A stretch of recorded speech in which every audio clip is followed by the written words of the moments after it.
పార్లమెంటులో ఉన్నారు, మళ్ళీ పిఠాపురం అసెంబ్లీకి ఇన్ఛార్జిగా ఉన్నారు ఇక్కడ. దాన్ని ప్రమోషన్ అనుకుంటున్నారా, లేకపోతే ఏ విధంగా అనుకోవాలి? విజయ అవకాశాలు లేవని కాదు, వేరే వాళ్ళకి అవకాశం ఇద్దామని. ఇక్కడ మీకు సిట్టింగ్ ఎమ్మెల్యే ఉన్నారు పెండేందర్ బాబు, ఆయనకి మళ్ళీ టికెట్ ఇవ్వలేదు. ప్రజలకు ఎటువంటి ఇండికేషన్ వెళ్తుంది? ఇది పూర్తిగా పార్టీ అధ్యక్షులు ఇష్టం. ఈ పార్టీని తీసి ఇంకో పార్టీకి ఇవ్వరు కదా, ఈ పార్టీ నుంచి ఈ పార్టీకి ఇష్టం. పవన్ కళ్యాణ్ పిఠాపురాన్ని ఎంచుకోబోతున్నారు అనేది ఒక పెద్ద ఇది వస్తుంది. మీ మీద పోటీ పడితే? నా మీద ఆయనకి సంపూర్ణ విశ్వాసం ఉంది, ఆయన నిర్ణయం పట్ల నాకు సంపూర్ణ విశ్వాసం. జడ్పీ చైర్మన్గా, ఎమ్మెల్యేగా, రాజ్యసభగా, ఎంపీగా అన్ని రోల్స్ పోషించారు. మంత్రి అవకాశం ఈసారి ఉంటుందా? నేను జగన్మోహన్ రెడ్డి గారి నిర్ణయానికి 100కి 100%, 100కి 1000% అనుకుంటే 1000% కూడా నేను కట్టుకోను.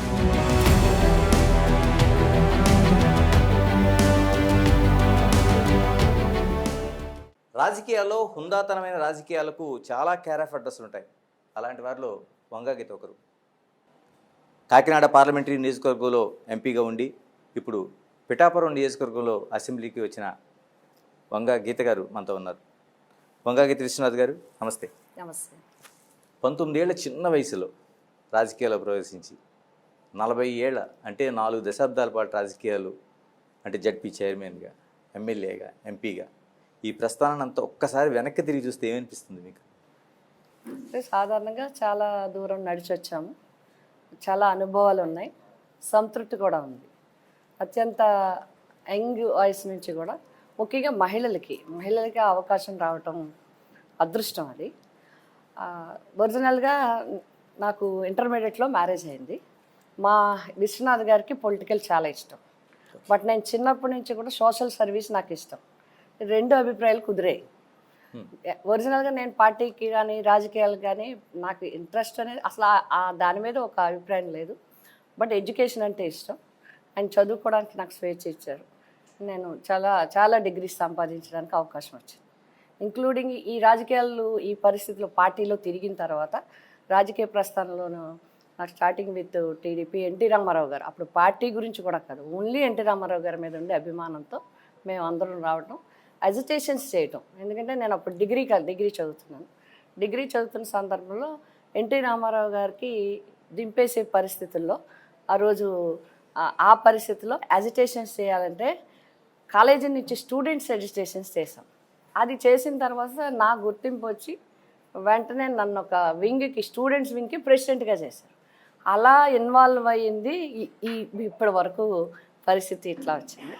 ఇష్టం అంతా విశ్వనాథ్ గారిది, నాకు ఇష్టం లేదని కాదు, బట్ నాకు సోషల్ సర్వీస్ చాలా ఇష్టం. అందుకు కాదు ముందుకు వెళ్దాం అన్నప్పటికీ మేము ముందుకు వెళ్ళినప్పుడు నేను కూడా సంస్థాగతంగా చాలా సంవత్సరాలు పనిచేశాను.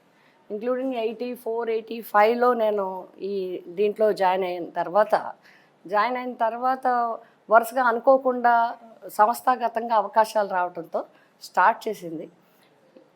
మినిమం 85 అంటే నేను 10 ఇయర్స్ ఏ పదవులు లేకుండానే పనిచేశాను.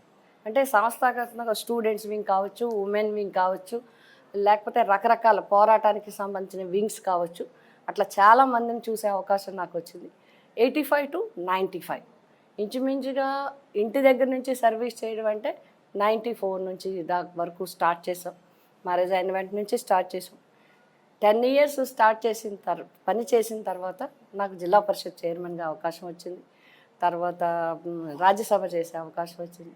తర్వాత మళ్ళీ పిఆర్పి చిరంజీవి గారు దాంట్లో మన జిల్లా రాజకీయ పరిస్థితుల దృష్ట్యా అందరూ అక్కడికి చేరడం. అక్కడ చేరిన తర్వాత రాష్ట్రం మొత్తం మీద 18 సీట్స్లో 1 ఆఫ్ మై సీట్ పిఠాపురం ప్రజల ఆశీర్వాదం వల్ల ఆ రోజు 18 మందిలో నేను ఒక్కదాన్ని కావటం అంటే నిజంగా నా అదృష్టం. ఈ విధంగా ఎన్నో రకాలుగా లీగల్ వింగ్ ఇది చేస్తూనే ఎప్పుడు కూడా నేను ఎడ్యుకేషన్ మాత్రం నెగ్లెక్ట్ చేయలేదు. ఎడ్యుకేషను, సోషల్ సర్వీసు ఇప్పటికీ ఎప్పటికీ నేను నా ఊపిరినంత వరకు సోషల్ సర్వీస్ మాను. ఎడ్యుకేషన్ కూడా ఏదో ఒకటి ఎగ్జామ్ రాస్తుంటాను. అట్లా 4 పీజీ డిగ్రీలు సంపాదించాను. అట్లాగే లా చేశాను. నేను లాలో పీజీ చేశాను, నాగపూర్ యూనివర్సిటీ నుంచి చేశాను. ఇంచుమించుగా ఒకవేళ రాజకీయంగా లేకపోతే నేను ఇంచుమించుగా హైకోర్టు కానీ సుప్రీంకోర్టు జడ్జిల స్థాయికి వెళ్ళి ఉండే అవకాశం ఉండేదేమో. బట్ అనుకోకుండా నాకు ఇట్లా అవకాశం రావటం, మీ ఇద్దరం కలిసి పనిచేసిన ఉమెన్ కోటాలో నాకు ఎక్కువ అవకాశం వచ్చింది. అందుకు జిల్లా పరిషత్ రిజర్వేషన్, ఫస్ట్ రిజర్వేషన్లో ఉమెన్ రిజర్వేషన్ వచ్చింది ఈస్ట్ గోదావరి, అప్పుడయ్యాం. అట్లాగే రాజ్యసభ రావాలంటే చాలా కష్టం, ఉమెన్కి ఫస్ట్ రాజ్యసభ వచ్చింది. మొన్న మళ్ళీ పార్లమెంట్ లోక్సభ కూడా వెళ్ళగలిగాం. అంటే జిల్లా పరిషత్ మెంబర్గా, జిల్లా పరిషత్ చైర్మన్గా, ఎమ్మెల్యేగా, ఎంపీగా, రాజ్యసభ లోక్సభ చూసే అదృష్టం రావటం నిజంగా అది పూర్వజన్మ అదృష్టం. అది అందరి సహకారం. ఒకటి కాదు, రెండు కాదు, 40 ఏళ్ల రాజకీయ ప్రస్థానంలో మహిళగా ఎంత కాదనుకున్నా రాజకీయాల్లో ఈక్వల్ జస్టిస్ ఉందనేది మనకి ఎక్కడ కనిపించదు. ఇంత ప్రయాణంలో, ఎందుకంటే తెలుగుదేశం, పిఆర్పి, మధ్యలో అనుకోకుండా కాంగ్రెస్, మళ్ళీ వైసీపీ, ఇన్ని ప్రయాణాల్లో ఎప్పుడైనా ఒక్కసారి ఎందుకు వచ్చాను, వెనక్కి వెళ్తే బాగుండేది అనేది అలాంటిది ఏమైనా అనిపించిందా ఫీలింగ్? ఎప్పుడూ అనిపించలేదండి. అంటే అనిపించుకోవడానికి నేను ఒక రాజకీయ నాయకురాలనే కాకుండా సమాజాన్ని చదివిన వ్యక్తిగా నేను చెప్పగలను. లా చదివిన తర్వాత నాకు మళ్ళీ ఇంకొక రాజకీయాల్లో ఉన్నప్పుడు ఇంకా బాగా తెలియాలంటే ఇంకొకటి చదవాలనిపించింది. అందుకని అది కూడా చదివాను. నేను మొన్ననే కంప్లీట్ అయింది ఎంఎస్సి సైకాలజీ. నేను హ్యూమన్ సైకాలజీ చిన్నప్పటి నుంచి నేను ప్రతి దగ్గర నుంచి కొన్ని నేర్చుకుంటాను. నాకు ఎవరైనా ఒకవేళ వాడు కోపంతో అన్నా కంపల్సరీగా ఒక 3-4 పాయింట్లు నాకు వాళ్ళలోంచి దొరుకుతాయి. ఇప్పుడు ఎందుకు మన మీదే ఒత్తిడి తెస్తున్నారంటే నేను ఒత్తిడిగా ఫీల్ అవును. ఒక హ్యూమన్ బీయింగ్గా అప్పటికప్పుడు అనిపించిన డెఫినెట్గా నేను వెళ్ళిన తర్వాత ఇప్పటికీ నేను చేసేది 2 చేస్తాను. ఒకటి, మార్నింగ్ వచ్చేటప్పుడు దైవం కంపల్సరీగా అమ్మవారిని పెట్టాలి. ఈవినింగ్ అది 1 గంట 2 కాదు, వెళ్ళిన తర్వాత స్నానం చేసి అమ్మవారి దగ్గర కూర్చుని అన్నీ మాట్లాడాలి, అంటే చెప్పాలి. అంటే దాన్ని బట్టే నాకు ఇది వస్తుంది. ఎందుకంటే అవును ఇప్పుడు పొద్దుటి నుంచి ఏం జరిగిందో రివ్యూ చేస్తాను. చేసిన తర్వాత వాళ్ళ కోపంలో ఉండే ప్లస్ పాయింట్స్ ఏంటి, నెంబర్ 1. నెంబర్ 2, వాళ్ళంత కోపానికి కారణం ఏంటి, what is the reason behind this. ఈ 2 ఎవరైనా ప్రశ్నించుకుంటే ఎవరికి చిరాకు రాదు, దేని మీద కోపం రాదు. కంపల్సరీగా ఏం చేయాలంటే ఎందుకు మనల్నే ఒత్తిడి చేస్తున్నారు, ఎందుకు మనల్నే ప్రశ్నిస్తున్నారు, ఎందుకు పక్క వాళ్ళని ప్రశ్నించట్లేదు, ఎందుకు వంగా గీత కానీ పిలుస్తున్నారు, ఇంకొక గీత ఉండొచ్చు, ఇంకొకళ్ళు ఉండొచ్చు, ఎవరో ఉండొచ్చు, వాళ్ళందరినీ ఎందుకు పెట్టలేదు. Because I'm important, because I'm the main person. So that is the my strength. నా స్ట్రెంగ్త్ ఏంటి, వీళ్ళందరూ నాకు చెప్పడం నా స్ట్రెంగ్త్.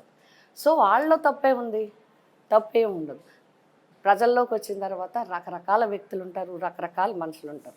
నేను మా లేడీస్ అందరికీ చెప్తాను, ఇప్పుడు కాదు ఎప్పుడు చెప్తాను, మన బౌండరీ మనకు ఉండాలి, మన స్ట్రెంగ్త్ మనకు ఉండాలి, మన మనసు మీద, మన డెసిషన్ మీద మనకి పవర్ ఉండాలి, మనకి స్ట్రాంగ్ విల్ ఉండాలి.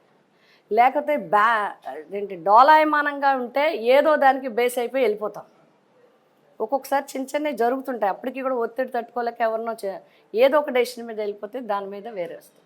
అంటే రాజకీయ నాయకులకి ఎప్పుడు కూడా బ్యాలెన్స్ ఆఫ్ మైండ్ ఉండాలి. అలా ఉండగలిగితేనే ఉండాలి. ప్రజల్ని విసుక్కోవడం, ప్రజల్ని చిరాకు పడడం, ప్రజల మీద ఇబ్బంది పడటం చేస్తే రాజకీయ నాయకుల లక్షణమే కాదనేది నా అభిప్రాయం. నువ్వు రాజకీయాల్లో ఉండాలంటే నువ్వు అన్నీ స్వీకరించాలి. నో భరించడం, నేను భరించడం అని కూడా చెప్పను, స్వీకరించాలి. స్వీకరిస్తేనే నువ్వు డెసిషన్ మంచిది చెప్పగలవు. నేను పనిని దైవంగా భావిస్తాను, ఎవరేమనుకున్నా. ఇది జగన్మోహన్ రెడ్డి గారి దగ్గర ఉంది. నేను ఇంతమందిని చూసుకుంటూ వచ్చాను. అందరికీ రాజకీయ ఇంట్రెస్ట్ ఉండొచ్చు, ఎన్నో చేయొచ్చు, బట్ అందరికీ డిఫరెంట్ జగన్మోహన్ రెడ్డి గారు. ఎందుకు అనేది నేను చెప్తాను.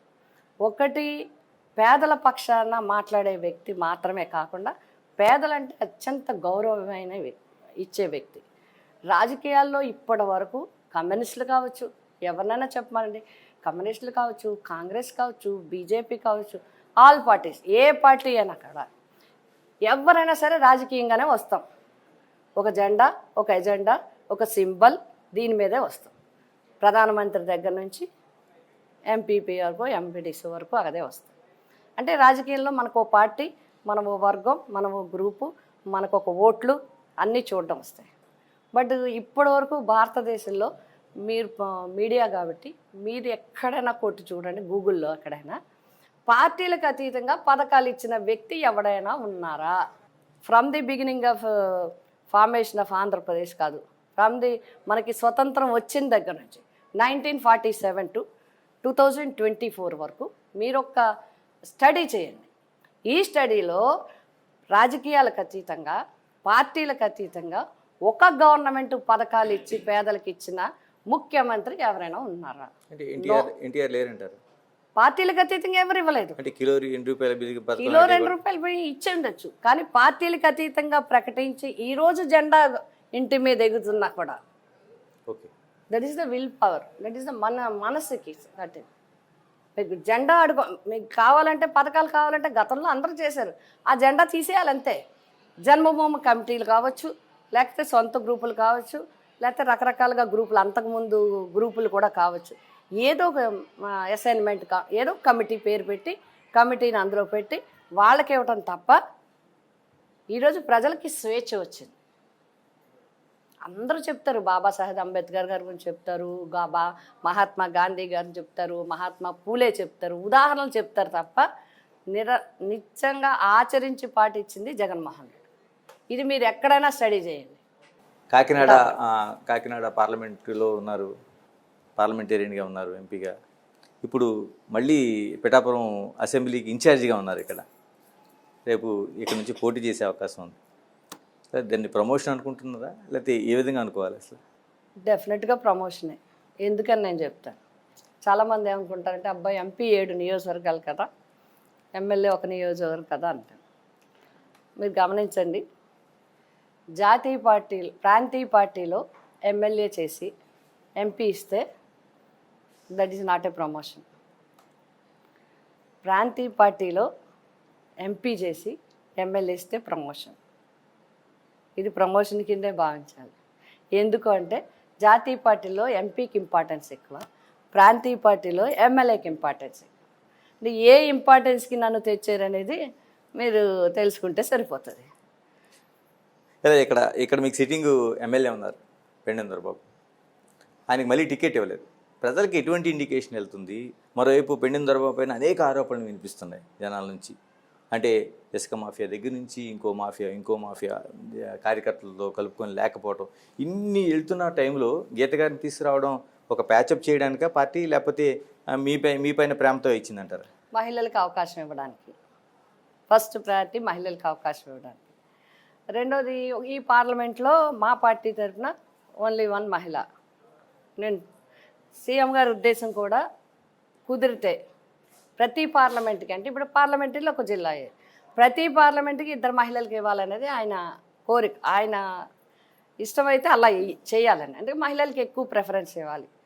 25 పార్లమెంటు స్థానాలు ఉంటే 25 జిల్లాలు ఉంటే 25 జిల్లాలో 2 చొప్పున 50 మందికి ఇవ్వాలనేది. సరే, అక్కడ లోకల్ అడ్జస్ట్మెంట్ కావచ్చు, లోకల్ క్యాండిడేట్స్ కావచ్చు, ఏమైనా కావచ్చు, ప్రతి పార్లమెంట్లో ఎమ్మెల్యే కానీ ఎంపీ కానీ ఒకరు ఉమెన్ ఉండాలనేది మా పార్టీ ఒక ఆలోచన. ఇప్పుడు దొరబాబు గారి గురించి చెప్పారు. ఒకటి పార్టీ పరంగా, 2 ఇండివిజువల్. పార్టీ పరంగా నేనైనా దొరబాబు గారైనా ఎవరైనా పార్టీ పరంగా జరిగే కార్యక్రమాలన్నీ ప్రజలకి, అన్ని పట్టాలు కావచ్చు, ఇంకోటి కావచ్చు. ఇక మిగతా మీరు చెప్పినవన్నీ కూడా ఆరోపణ చేసేవాడు నిరూపణ చేయాలి, లేదంటే దానికి తగ్గ ఆధారాలు ఇవ్వాలి. దానికి ప్రభుత్వ యంత్రాంగం ఉంటుంది, దానికి ఎక్కడెక్కడ చేసుకోవాలో చేసుకుంటారు. దొరబాబు గారిని తగ్గించి ఇవ్వాలనో ఇంకొకటో కాదు, లేడీస్కి ప్రిఫరెన్స్ ఇవ్వాలి. అందులో మళ్ళీ నాకే ఎందుకు ఇవ్వాలి? నేను ఇదివరకు చేస్తున్నాను, క్యాడర్ అందరితో కలిసి ఉంటాను, నాకు అవకాశం రావడానికి అవకాశం ఆ విధంగా వచ్చింది తప్ప వేరే విధంగా మాత్రం కాదు. అంటే జగన్మోహన్ రెడ్డి గారు చాలా మందిని మార్చారు, సిట్టింగ్ని చాలా వరకు దూరం చేసి మార్చారు. ఇది పార్టీ అధ్యక్షుని ఇష్టం, ఇది పూర్తిగా పార్టీ అధ్యక్షులు ఇష్టం. ఈ పార్టీని తీసి ఇంకో పార్టీకి ఇవ్వరు కదా, ఈ పార్టీ నుంచి ఈ పార్టీకి ఇస్తారు. అంటే ఈ పార్టీలో వాళ్ళకి విజయావకాశాలు లేవనే కదా అర్థం? విజయావకాశాలు లేవని కాదు, వేరే వాళ్ళకి అవకాశం ఇద్దామని. అవకాశాలు అందరికీ పంచాలి కదా.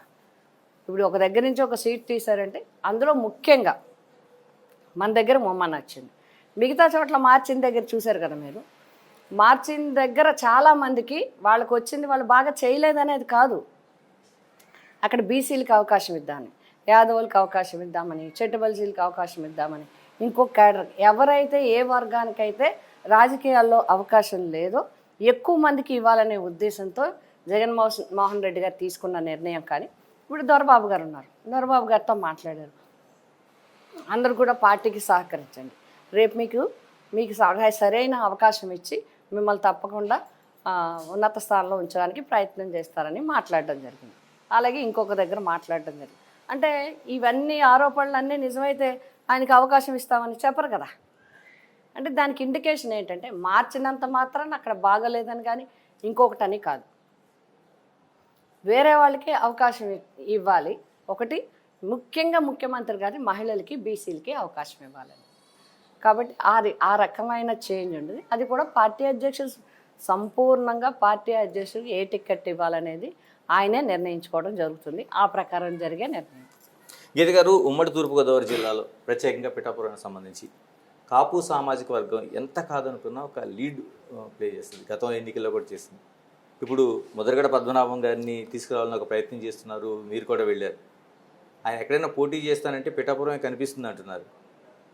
ఎలా మరి బేరీజ్ వేసుకుంటారు? మీకు ఇందాక నేను చెప్పడం జరిగింది, ఎవరిని టికెట్ ఎవరికి బీఫామ్ ఇవ్వాలనేది పార్టీ అధ్యక్షుడు ఇష్టం. సిద్ధంగా ఉన్నారు మీరు? పార్టీ అధ్యక్షుడు ఇష్టం. నెంబర్ 1. నా వరకు పార్టీ అధ్యక్షుడి నిర్ణయం ఏదైతే దానికి కట్టుబడి ఉండటం నేను జగన్మోహన్ రెడ్డి గారి నిర్ణయానికి 100కి 100%, 100కి 1000% అనుకుంటే 1000% కూడా నేను కట్టుబడి ఉంటాను. నా మీద ఆయనకి సంపూర్ణ విశ్వాసం ఉంది, ఆయన నిర్ణయం పట్ల నాకు సంపూర్ణ విశ్వాసం. గీత గారు, జనరల్గా ఉండే పాలిటిక్స్ని చూద్దాం. ఇప్పుడు తెలుగుదేశం జనసేన ఒక పొత్తు కలిపి వెళ్తుంది. ఈ మధ్య బీజేపీ కూడా యాడ్ అయింది. నిన్న యాడ్ అయింది. ఎలా ఉండబోతుంది రాజకీయం అసలు? ఎందుకంటే పవన్ కళ్యాణ్ అంటేనే కాపు సామాజిక వర్గం ఆయన వెంట ఉన్నట్టు. మీకు హరిరామ్ జోగయ్య తీసుకోవచ్చు, నిన్నటి వరకు మనకి ముద్రగడ తీసుకోవచ్చు. నువ్వు 80 సీట్లు పోటీ చేయాలంటే ఆయన 60 సీట్లు పోటీ చేయాలన్నారు. అంటే నువ్వు రా ముందుకి, మీ వెనక మీ సామాజిక వర్గం ఉందని ఒక ఇండికేషన్ ఇచ్చారు. మరి ఎలా ఉండబోతుంది? మా పార్టీ తీసుకుంటే ఏ సామాజిక వర్గానికి ఎక్కువ సీట్లు ఇద్దాం, ఏ సామాజిక వర్గం రాజకీయంగా వెనకబడి ఉన్నారు, ఏ ఏరియాలో మహిళలు ముందుకు రాలేదు, ఎక్కడ ఏ పార్లమెంటు ఏ సామాజిక వర్గానికి ఇస్తే వాళ్ళకి న్యాయం జరిగినట్టు ఫీల్ అవుతారు. అంటే మా ఉద్దేశం అంతా కూడా ప్రజల రాజకీయాలు, వెనకబడిన రాజకీయంగా కూడా ఏదైతే భారత రాజ్యాంగంలో రాసి ఉందో అన్ని రకాలుగా ప్రజలకి మేము న్యాయం చేస్తాం. ఆర్థికంగా, సామాజికంగా, విద్యాపరంగా, సోషల్ పరంగా, రాజకీయ పరంగా అన్నిటికీ ఇచ్చేలా మేము ఆలోచిస్తున్నాం. మా పార్టీ ప్రజల్లో ఉండే సామాజిక వర్గాలు అభివృద్ధి ఎలాగా అనేది మేము చూస్తాం. వాళ్ళు ఎంతసేపు ఎవరు ఎన్ని ఇస్తారు, ఎవరు వస్తారు, ఎవరు రారు అనేది మీరు ఇప్పుడు దాకా చూశారు. ప్రాంతీయ పార్టీలు 2 పార్టీలు, ఒకటి చాలా బలమైన పార్టీగా ఉండే పార్టీ, అలాగే రెండోది ఇప్పుడు బలం పుంజుకోవాలని ప్రయత్నిస్తున్న పార్టీ బీజేపీ. ఇక్కడ ఏమీ బలం లేని party BJP party. What is the percentage of BJP votes అనేది మీరు చూసుకోవాలి. తర్వాత నిన్న మొన్న ఒక అనలిస్ట్ చెప్తున్నారు, దాని ప్రకారం చూసుకుంటే 40 దగ్గర, ఇఫ్ ఐ ఆమ్ రైట్, 45 సీట్స్లో ఒక 175లో 45 సీట్లు ఎప్పుడు తెలుగుదేశం గెలవలేదట. I don't know what is the constituencies అనేది, బట్ గెలవలేదు. 23 సీట్లో 24 సీట్లలో అటు ఇటుగా ఉండే సీట్లు ఉన్నాయని వాళ్ళంటే ఇంచుమించుగా 60 నుంచి 70 సీట్లు తెలుగుదేశంకి ఇప్పుడు కాదు ఎప్పుడు ఏ ఎన్నికల్లోనూ తెలుగుదేశం ఇన్సెప్షన్ నుంచి, ఇఫ్ ఐ ఆమ్ రైట్, ఆయన నిన్న నేను టీవీలో చూశాను, ఒక అనలిస్ట్ ఇచ్చారు, ఇది ఉంది. ఇంకా జనసేన గురించి మీకు తెలుసు, లాస్ట్ టైం పోటీ అంతకుముందు అన్ని పార్టీలు కలిసి చేసే వైసీపీని ఏం చేయలేకపోయారు. హైయెస్ట్ సీట్లు వచ్చాయి మాకు, 66 సీట్లు వచ్చాయి. అందులో 23 మందిని పట్టుకుపోయారు. మళ్ళీ ఆ 23 మొన్న వచ్చాయి, పట్టుకెళ్ళిపోయారు. ఇదొకటి. రెండోది జనసేనకు చూసుకున్నట్లయితే టోటల్గా ఓన్లీ 1 సీటు నెగ్గింది. ఆ 1 సీటు కూడా నెగ్గిన తర్వాత నుంచి వాళ్ళతో లేరు. అంటే టోటల్గా ఏం లేనట్లు లెక్క. కాబట్టి ఇప్పుడు బీజేపీకి ఏమీ ఓట్లు లేవు, పర్సంటేజ్ ఆఫ్ ఓట్స్ లేవు, ఆ జనసేనకి నెగ్గిన సీట్లు లేవు, టీడీపీ కూడా బాగా వెనకబడి ఉంది. వీళ్ళు ముగ్గురు కలిసి చేస్తున్నారంటే మీకు దాన్ని బట్టి అర్థమవుతుంది వైసీపీ ఎంత బలంగా ఉందో. ఇలాగ మరోవైపు పవన్ కళ్యాణ్ పిఠాపురాన్ని ఎంచుకోబోతున్నారు అనేది ఒక పెద్ద ఇది వస్తుంది. మీ మీదే పోటీ పడితే పెద్దలు అదే గవర్నర్లు పవన్ కళ్యాణ్ గారు ఎక్కడ పోటీ చేయాలి కదా, 175 చేస్తారు కానీ ఇంకో దగ్గరికి వెళ్ళి చేయరు కదా. ఇప్పుడు ఎవరైనా సరే సీఎం గారు కావచ్చు, మన జగన్మోహన్ రెడ్డి గారు కావచ్చు, చంద్రబాబు నాయుడు గారు కావచ్చు, పవన్ కళ్యాణ్ గారు కావచ్చు, ఏదో ఒక నియోజకవర్గంలో పోటీ చేయాలి. అది పిఠాపురం ఎంచుకుంటే అది ఆయన ఇష్టం. బట్ నేను చాలా కాన్ఫిడెంట్గా ఉన్నాను. నా వెనక జగన్ గారు ఉన్నారు. నా ప్రజల మీద నాకు సంపూర్ణ విశ్వాసం ఉంది. ప్రజారాజ్యంలో గెలిచిన దానిలో కూడా హోరాహోరీ. అప్పుడు అసలు ఏమీ కాదు, మేము ఓన్లీ మా దగ్గర ఉన్నది కొంతమంది యూత్ మాత్రమే. బట్ అప్పుడు 18 సీట్లో ఐఎమ్ వన్ ఆఫ్ ద నేను ఓన్ చేసుకుని వచ్చాను. అంటే నా గొప్ప కాదు, అది పబ్లిక్ని అర్థం చేసుకున్నారు. వాళ్ళకి నా విశ్వాసం, సంపూర్ణ విశ్వాసం ఉంది. ఎందుకంటే జిల్లా పరిషత్ చైర్మన్గా నేను ఎన్నో స్కూల్స్ని అప్గ్రేడ్ చేయగలిగాను.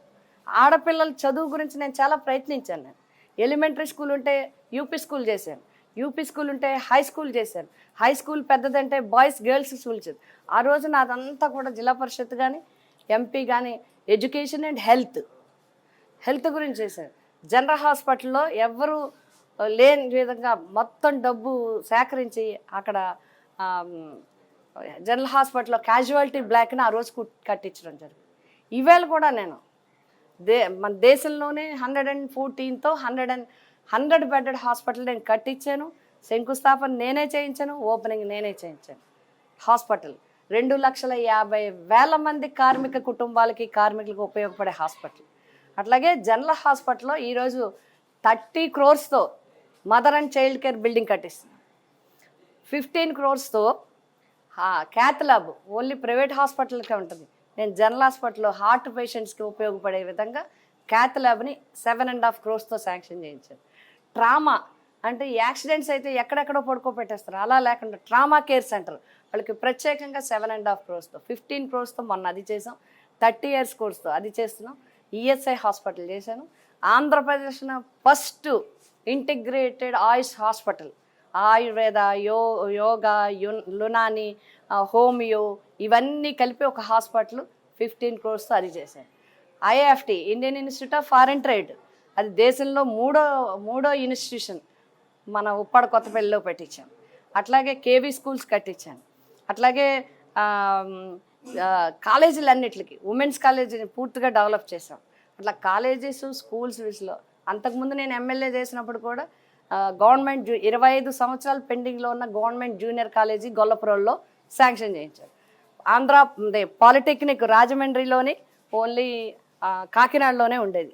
25 years తర్వాత పిఠాపురంలో గవర్నమెంట్ పాలిటెక్నిక్ కాలేజ్ కట్టించారు. గవర్నమెంట్ ఐటీఐ శాంక్షన్ చేశారు. హోటల్ మేనేజ్మెంట్ కాలేజీ సెంట్రల్ గవర్నమెంట్తో శాంక్షన్ చేయించాను. ఇవన్నీ కాలేజీలు, స్కూళ్ళు, హాస్పిటల్స్ ఇవన్నీ నేను చేయించగలిగాను. తప్పకుండా ప్రజలకి ఒక సంపూర్ణమైన విశ్వాసం ఉంది, అది నా అదృష్టం. వంగా గీత గారు అంటే పని చేయిస్తారు. ఆ నమ్మకాన్ని నా ఊపిరి ఉన్నంత వరకు వమ్ము చేయను. నేను పని చేసి పిఠాపురం నన్ను ఆదరించింది. వాళ్ళ ఇంట్లో బిడ్డగా నన్ను చూసుకుంటారు, వాళ్ళ ఇంట్లో చెల్లిగా నన్ను చూసుకుంటారు, వాళ్ళ ఇంట్లో అక్కగా నన్ను చూసుకుంటారు. అందరూ వయసులకు అతీతంగా, కులాలకు అతీతంగా, అది ఎవరైనా కావచ్చు. పేటలోకి వెళ్ళి పాక దగ్గర ఇప్పుడు పాకలు కూడా చాలా తక్కువైనాయి, వెళ్ళినా సరే నన్ను ఆదరిస్తారు. పెద్ద బంగ్లాకి వెళ్ళినా నన్ను ఆదరిస్తారు. అది నా అదృష్టం. ఇలాగ ఇప్పుడు జనాల్లో తిరుగుతున్నారు, ఇంకా ఏముంది మీ ఆలోచనలో ఈ పిఠాపురానికి చేయడానికి? చేయాల్సినవి చాలా ఉన్నాయి. పిఠాపురం నియోజకవర్గం అంటే హై లెవెల్గా ఫేస్ లిఫ్ట్ అంటారు, పెంచాలి. అట్లాగే నేను జిల్లా కోర్టు తీసుకొచ్చాను. కాకినాడలో జిల్లా కోర్టు ఉంది. ఇప్పటికీ రాజమండ్రి మీరు కనుక్కోండి, దాని మీద స్టడీ చేయండి. ఇప్పటికీ రాజమండ్రి, అమలాపురంలో పర్మనెంట్ కోర్టులు లేవు, ఓన్లీ టెంపరీ 3 yearsకి 4 yearsకి చేసే ఉంటాయి. బట్ యాజ్ ఏ ఎమ్మెల్యేగా permanent district court at Pithapuram తీసుకొచ్చాను. బిల్డింగ్ శాంక్షన్ చేయించాను, బిల్డింగ్ కూడా పూర్తయినాయి. ఆ విధంగా ఇది ఇప్పుడు మనకి మళ్ళీ ఎంపీగా Indian institute of foreign trade Pithapuram మూలపేటల దగ్గర కట్టిస్తున్నాం. అంటే Indian institute of foreign trade అంటే విదేశాల నుంచి వచ్చే స్టూడెంట్స్ వస్తారు. ఒక లిఫ్ట్, హోటల్ మేనేజ్మెంట్ అది ఒక లిఫ్ట్ కొత్తపల్లిలో కట్టిస్తున్నాం. అట్లాగే పాలిటెక్నిక్ అయిపోయింది. ఐటీఐ కూడా తొందరలోనే, అది కూడా ఈ ఎలక్షన్ అయిపోయిన తర్వాత దాన్ని కూడా చేస్తాం. స్కిల్ డెవలప్మెంట్ అంతా ఇక్కడ తీసుకొస్తాం. Industries, SEZ area highest land మన ఏరియాలో ఉంది కాబట్టి ఇండస్ట్రీస్ అన్నీ వచ్చేలా చేస్తాం. కాబట్టి భవిష్యత్తులో రాబోయేలో కాకినాడ తర్వాత మన జిల్లాలో ఏదైనా పెద్ద సిటీ ఉందంటే అది పిఠాపురం సిటీ కావాలి, పిఠాపురం ఏరియా కావాలి, పిఠాపురం కాన్స్టిట్యున్సీ కావాలనేది నా కోరిక. తప్పకుండా తొందరలోనే చేసి చూపిస్తాం. పిఠాపురంకి రైతాంగానికి చాలా మేలు చేయాల్సిన అవసరం ఉంది. రైతాంగానికి అవసరమైన పని చేయాల్సింది. అందులో హైయెస్ట్ది ఏంటంటే, ఎందుకంటే ఏలేరు నది మీద మన రైతాంగం అంతా ఆధారపడి ఉన్నారు. PBC మీద మన రైతాంగం అంతా ఆధారపడి ఉన్నారు. PBC కొంత ఏరియానికి హైయెస్ట్ ఏరియా ఏలేరు మీద ఆధారపడి ఉంది. మంది వరదలు వస్తే మునిగిపోయేది, కరువు వస్తే ఎండిపోయి ప్రాంతం ఏదైనా ఉందంటే అది థైలాండ్ ఏరియా కాబట్టి, మనకి లాస్ట్ ఏరియా కాబట్టి పిఠాపురం ఎక్కువ ఉంటారు. కాబట్టి ఈ ఏలేరు ఆధునీకరణ అనేది చాలా ఇంచుమించుగా ముందు నుంచి ఉంది. 2014 తర్వాత విడిపోయిన తర్వాత కూడా ఉంది. అది రకరకాల కారణాల వల్ల ఇప్పటి వరకు చేయలేకపోయాం. ఎవరైనా ఇది ఒకళ్ళ తప్పు కాదు, ఇది చేయలేకపోయాం. నేనేమనుకుంటున్నానంటే ఖచ్చితంగా దాని మీద ప్రత్యేకమైన దృష్టి పెట్టి దాంట్లో కొన్ని ఇంపార్టెంట్ వర్క్స్ని ఐడెంటిఫై చేసి అది చేయాలనేది నా సంకల్పం. కానీ ఉమ్మడి ఆంధ్రప్రదేశ్ని కొంచెం దూరంగా చేస్తే మనం విభజన తర్వాత ఇక్కడ పిల్లలు ఎడ్యుకేషన్ ఉన్న తర్వాత కూడా బెంగళూరుకో హైదరాబాద్కో ఎగిరిపోయే పరిస్థితులు ఉన్నాయి. ఏమైనా ఈ ఆలోచన కనిపిస్తోందా? అంటే ముఖ్యమంత్రి గారి ఆలోచన కూడా ఒకటే, దేశంలో అందరూ కూడా అనుకునేది ఒకటే, మన విశాఖపట్నాన్ని ఎక్కువ బాగా ఉపయోగించుకొని రాబోయే 20 yearsలో కూడా విశాఖపట్నాన్ని అత్యున్నత అప్లిఫ్ట్ చేయాలనేది ఒకటి. ఎందుకంటే ఎక్కువగా పిల్లలు వెళ్ళేది దీని మీద, సాఫ్ట్వేర్ మీద. కాబట్టి సాఫ్ట్వేర్కి సంబంధించిన ఇండస్ట్రీస్ కానీ ఇన్స్టిట్యూషన్స్ కానీ మన వైజాగ్ తీసుకొస్తే ఈ చుట్టుపక్కల ప్రాంతాలన్నీ అభివృద్ధి చెందడానికి అవకాశం ఉంటుంది అనేది ముఖ్యమంత్రి గారి ఆలోచన. బహుశా తొందరలో అది కనుక జరిగినట్లయితే మన దగ్గర చదువుకున్న పిల్లలందరికీ ఉద్యోగ అవకాశాలు ఈ చుట్టుపక్కల రావడానికి ఉంటుంది. ఇప్పుడు దాదాపు 40 ఏళ్ల పాటు రాజకీయ ప్రస్థానంలో ఉన్నారు. జడ్పీ చైర్మన్గా, ఎమ్మెల్యేగా, రాజ్యసభగా, ఎంపీగా అన్ని రోల్స్ పోషించారు. మంత్రి అవకాశం ఈసారి ఉంటుందా? అది ముఖ్యమంత్రి గారి ఇష్టం. అది ఎమ్మెల్యేగా పోటీ చేయాలంటే మా పార్టీ అధ్యక్షుడు జగన్మోహన్ రెడ్డి గారి ఇష్టం. దాన్ని నన్ను ప్రజలు దీవించి అసెంబ్లీకి పంపించాలి. మంత్రులు ఇవ్వాలంటే ముఖ్యమంత్రిగా మా జగన్మోహన్ రెడ్డి గారి ఇష్టం. ఆయన ఎవరికి ఇచ్చినా అది ఆయన ఇష్టమే తప్ప మా ఎవరికి కాదు. అయితే ఇక్కడ నేను ఒక్కటి చెప్తాను, నా ప్రజలందరినీ నేను కోరుతున్నాను, మంత్రులు ఇవన్నీ తర్వాత తప్పనిసరిగా రాబోయేది జగన్మోహన్ రెడ్డి గారి ప్రభుత్వం, వైఎస్ఆర్సీపీ ప్రభుత్వం. నన్ను ఎమ్మెల్యేగా పంపించండి, అభివృద్ధి నేను చేసి చూపిస్తాను. కాబట్టి ఎందుకంటే ఇక్కడ నుంచి గెలిపించాక ముఖ్యమంత్రి గారితో అడిగి అన్ని పనులు చేయించడానికి సంపూర్ణ కృషి చేయటం నా బాధ్యత. నేను చేస్తాను. మంత్రులన్నీ తర్వాత అది ఆయన ఇష్టం. థ్యాంక్ యూ గీత గారు. Thank you so much. ఇది నేను ఎమ్మెల్యే కార్యక్రమంలో పిఠాపురం నుంచి వంగా గీతా విశ్వనాథ్ స్పష్టం చేస్తున్నది. నన్ను ఎమ్మెల్యేగా గెలిపించి పంపించండి, మీ ప్రాంతాన్ని ఎలా అభివృద్ధి చేయాలో నేను చేసి చూపిస్తానంటున్నారు. Signing off. మరో నియోజకవర్గంతో మళ్ళీ కలుద్దాం. This is Ganesh.